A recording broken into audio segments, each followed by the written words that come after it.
Small cars are big business and quite often the best-selling vehicles in the country. The updated Ford Focus is Drive's reigning Small Car of the Year champion, and the Toyota Corolla and Mazda3 have dominated the sales charts in recent years. The key is that these vehicles are available in sedan and hatch form, unlike Hyundai's new Elantra. The Elantra is the four-door sedan version of Hyundai's popular i30, because unlike rivals, the Korean manufacturer has separate names for its hatch and its sedan.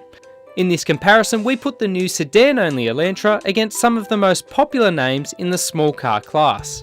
So this isn't just a battle between different makes, it's a battle between sedan and hatchback. And which one deserves your money? They may be different in shape, but all four competitors driven here are well-equipped models with petrol engines and automatic transmissions, a formula that proves popular with Australian buyers. Starting off with the best seller of them all, the Corolla.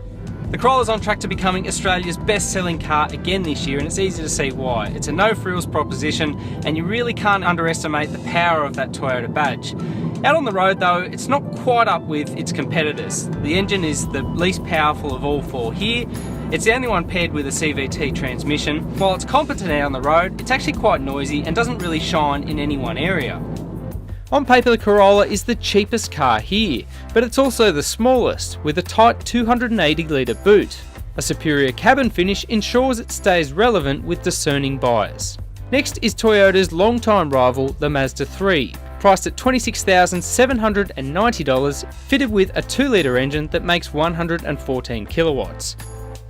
The Mazda3 has all the right credentials on paper. It's the longest vehicle here, it's got plenty of features, but out on the road it doesn't exactly translate to the best vehicle in its class. It's really noisy, that's something you notice from the get-go basically. While the most efficient in the group, the 2-litre engine has to be worked hard and lacks the same punch as the Focus in a straight line. The ride and handling package is almost there, but not quite also. There's a fairly lumpy ride, and while the steering and body control is good, it's not quite there with the Focus.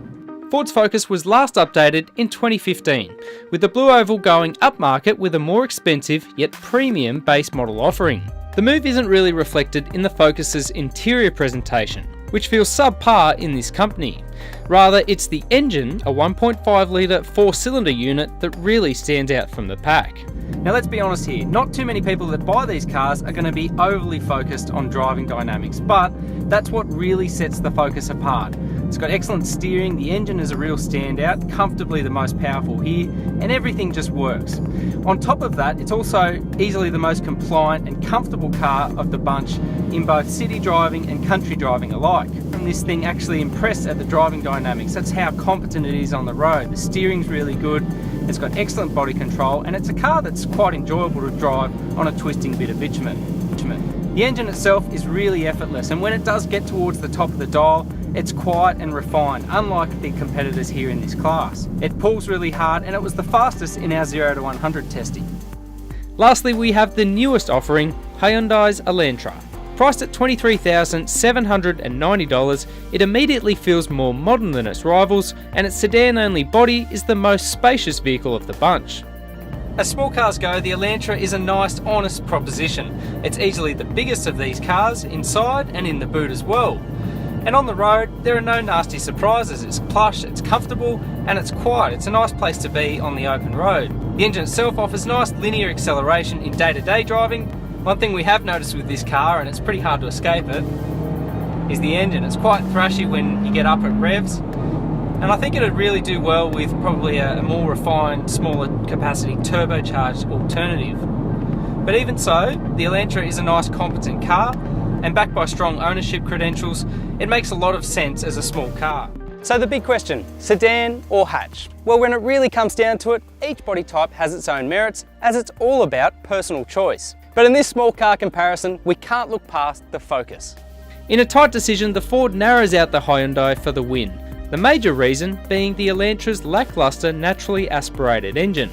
The Focus, meanwhile, stands out with its impressive list of standard features, excellent dynamics, and brilliant drivetrain.